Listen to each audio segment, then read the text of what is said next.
उस लड़की ने कहा, अगर मैंने यह बात किसी को बताई तो वो मेरे पूरे परिवार को मार डालेगा। 15 अगस्त 2013 इंडिपेंडेंस डे, जब पूरा देश आजादी मना रहा था, एक 16 साल की लड़की को कैद करके रखा गया था उस आदमी के हाथ जिसे उसके माँ बाप भगवान मानते थे। दिल्ली गैंग रैप जिससे पूरा देश शौक में था, और आसाराम कहता है कि गलती सिर्फ एक तरफ से नहीं होती, वो लड़की भी उतनी ही जिम्मेदार है। और इस स्टेटमेंट के 8 महीने के बाद उस पर रेप केस में अरेस्ट किया गया।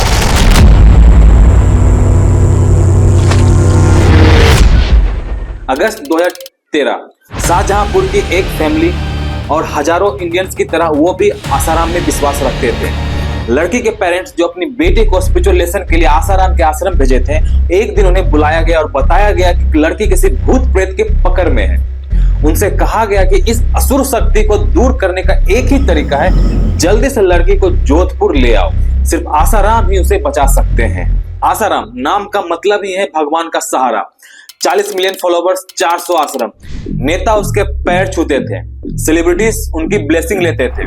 वो बोलता था तो हजारों रो पड़ते थे, वो आशीर्वाद देता था तो लाखों यकीन कर लेते थे। वो मुक्ति का वादा करता था और बदले में बर्बादी दे देता। 14 अगस्त को फैमिली जोधपुर आश्रम पहुंची, भरोसे के साथ, बेचैनी के साथ और पूरे विश्वास के साथ। पर अगली रात उनकी जिंदगी हमेशा के लिए बिखर गई। पुलिस का कहना था कि आसाराम ने 16 साल की लड़की को अपने प्राइवेट चैम्बर में बुलाया, अकेले, ट्रीटमेंट के नाम पर। बाहर उसके माँ बाप अंधेरे में बैठकर उस आदमी के लिए प्रार्थना कर रहे थे जो पुलिस के एलिगेशन के मुताबिक आसाराम, जिसे लाखों लोग पवित्र मानते थे, उनकी बेटी के साथ गलत हरकत कर रहा था। 15 अगस्त जब पूरा देश आजादी मना रहा था, एक लड़की अपने ट्रॉमा में कैद थी, लेकिन इस बार शिकार करने वाले ने गलत शिकार चुना था। 20 अगस्त जब फैमिली जोधपुर पुलिस स्टेशन पहुंची एफआईआर करने, तो पुलिस ने कहा, आसाराम बापू, तुम बापूजी पे इल्जाम लगा रहे हो, बाहर जाओ, कोई केस रजिस्टर नहीं होगा। लेकिन लड़की के पेरेंट्स बाकी भक्तों जैसे नहीं थे। वो अपनी बेटी को ले गए, ट्रेन पकड़ी, दिल्ली पहुंचे और एक चीज फाइल की, 0 एफआईआर। 0 एफआईआर इंडिया में किसी भी पुलिस स्टेशन में रजिस्टर हो सकती है जब लोकल पुलिस एक्शन लेने से मना कर दे। इस तरह की सिचुएशन के लिए इसका कॉन्सेप्ट बनाया गया था। और उस एक कागज का टुकड़ा एक चिंगारी की तरह आसाराम के पूरे क्रिमिनल नेटवर्क को हिला कर रख दिया। उस एफआईआर के 72 घंटे के अंदर सूरत की एक महिला सामने आती है। उनका कहना था कि 1997 से लेकर 2006 के बीच आसाराम ने उनके साथ भी रेप किया। विक्टिम की छोटी बहन ने भी गवाही दी कि आसाराम के बेटे नारायण साई ने उनका सेक्सुअल एक्सप्लॉयटेशन किया था। सूरत कोर्ट ने साई को रेप केस का दोषी ठहराया और उसे उम्र कैद की सजा सुना दी। सूरत के बाद अहमदाबाद पुलिस भी एक्टिवेट हो गई। चांदखेड़ा पुलिस स्टेशन में आसाराम के खिलाफ एफआईआर रजिस्टर हुई और चार्जेस को वेरीफाई करने के लिए एक स्पेशल इन्वेस्टिगेशन टीम बनाई गई। 2013 तक आसाराम का दावा था कि उनके 400 आश्रम इंडिया और 18 अलग अलग देशों में थे और उनके 40 मिलियन फॉलोवर्स। उसने 2 मैगजीन लॉन्च की थी जिनका मंथली सर्कुलेशन 1.4 मिलियन तक पहुंच गया था।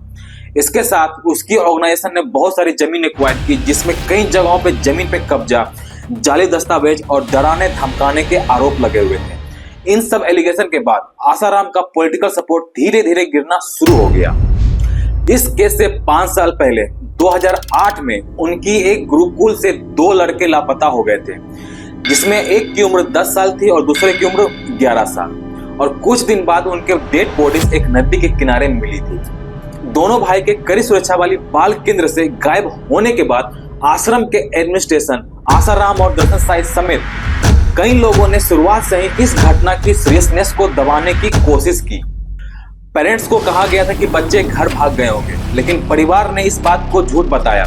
बच्चों के पिता का कहना था कि मेरे भाई, शांति भाई और मैंने अपने बच्चों को मोटेरा आश्रम में एजुकेशन के लिए दाखिल किया था और हमें बताया गया कि वो भाग गए हैं। ये कभी नहीं हो सकता था। उनके मुताबिक उन्होंने 15,000 रुपए की फीस दी थी, पर सिर्फ एक रिसिप्ट मिली, वो भी हाथ से लिखा हुआ, कोई प्रॉपर रिकॉर्ड नहीं था। बच्चों को येलो टी शर्ट और व्हाइट पजामा यूनिफॉर्म दिया गया था। जून के अंत में जब पेरेंट्स ने बच्चों को विजिट किया तो दोनों बच्चों का मुंडन हो चुका था, माथे पे चंदन का तिलक लगा हुआ था।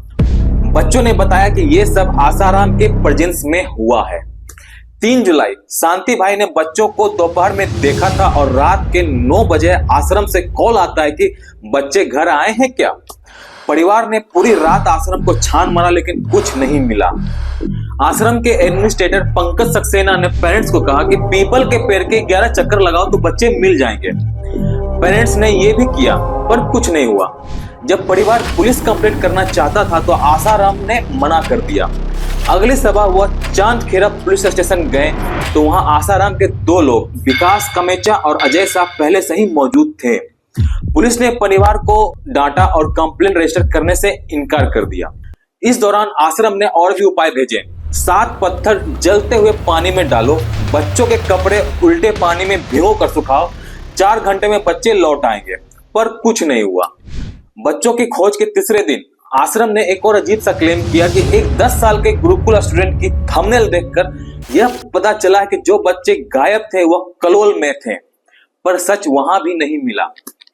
आखिरकार उनकी डेड बॉडी आश्रम के पास ही एक नदी के किनारे मिली। जो बॉडी मिली उसकी हालत बहुत ज्यादा खराब थी।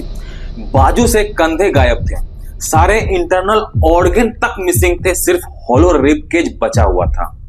एक पैर कटा हुआ था, दूसरा जला हुआ था और दूसरे बच्चे की बॉडी भी आधी जली हुई मिली। पुलिस ने मदद नहीं की बल्कि उन्हें परेशान किया और आसाराम के खिलाफ कंप्लेंट लेने से मना कर दिया। जब पेरेंट्स ने अरेस्ट की डिमांड की तो उन्हें धमकी दी गई कि नतीजे बहुत भयानक होंगे और आश्रम के लोग हथियार और लाठियां लेकर वहां आ गए, जिससे परिवार को अपनी जान बचा के भागना पड़ा। मीडिया जब इस केस को रिपोर्ट करने लगा तो और भी एस्केलेटन आश्रम के अंदर से मिलने लगे। रिपोर्टर्स को आश्रम के गुंडों ने पीट पीट कर हॉस्पिटल पहुंचा दिया। दिव्य भास्कर के रिपोर्टर कुलदीप सिंह कलैर को आश्रम के रूम में बंद करके मारा गया, जिसे पुलिस ने रेस्क्यू किया। फिर 31 जुलाई 2008 छिंदवाड़ा मध्य प्रदेश में 2 बच्चों की डेड बॉडी हॉस्टल के टॉयलेट में मिले। पूरे शहर भर में प्रोटेस्ट टूट पड़े। पेरेंट्स का कहना था कि आसाराम और उनका बेटा ब्लैक मैजिक और तांत्रिक विद्या में इन्वॉल्व है। ये दावा उन्होंने justice DK Trivedi commission of inquiry के सामने अपनी डिपोजिशन में भी किया था। यह कमीशन जो गुजरात के CM नरेंद्र मोदी ने पब्लिक आउटक्राई के बाद इन मौत के केसेस की जांच के लिए बनाया था, उसे गुजरात हाई कोर्ट ने आसाराम और उनके बेटे पे नरम रहने के लिए पहले ही सेंसर कर दिया था। हाई कोर्ट ने आसाराम द्वारा फाइल की गई पिटीशन, जिसमें उन्होंने कमीशन के सामने हाजिर होने के समन को चैलेंज किया, कि उस ऑर्डर में लिखा था कि एक तस्वीर सामने आती है जहां कमीशन घुटनों पर हाथ जोड़कर पिटिशनर और उसके बेटे की सुविधा के हिसाब से उनका बयान रिकॉर्ड करने की विनती करता दिखता है। और ये स्थिति 1.5 साल से ज्यादा चली। जब आसाराम को बार बार समन नोटिस जाने के बाद आखिरकार कमीशन के सामने हाजिर हुआ तो उसके साथ नारेबाजी करते हुए फॉलोअर्स का पूरा झुंड आया।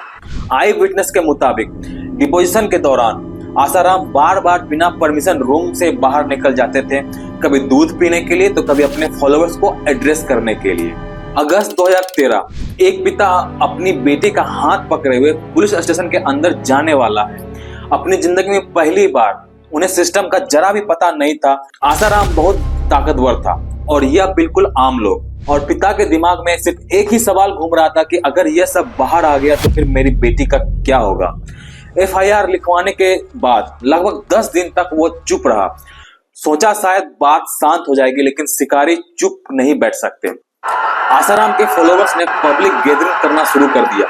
लड़की को बदनाम किया, बाप को बदनाम किया और अपनी मैगजीन्स में रेप सर्वाइवर के कैरेक्टर को चीर कर रख दिया। फिर बाद में पिता को समझ आया कि चुप रहना बेटे को बचा नहीं रहा था बल्कि उसे अंदर से तोड़ रहा था। फिर वो सामने आया, अपनी कहानी बताई और 31 अगस्त को आसाराम गिरफ्तार हुआ। और फिर असली नाइटमेयर शुरू हुआ।